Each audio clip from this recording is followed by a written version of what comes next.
A lot of people have trouble with the numbers in Irish, but it's mainly because they're thinking of it the wrong way. Let's take the ordinal numbers, for example: first, second, third, fourth, fifth, and so on. All you need to do is remember the first three, and the rest of it will be easy, I promise you. Why? Because first and second are a bit wild and irregular. It's Cade and then Dara, so you just need to learn those off. And then third is Trio, and that is where the pattern starts.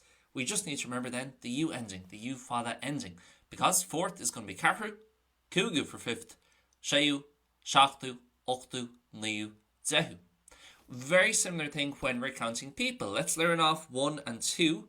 So Dunawan and Birch for one person and two people. But then three people is going to be Tror.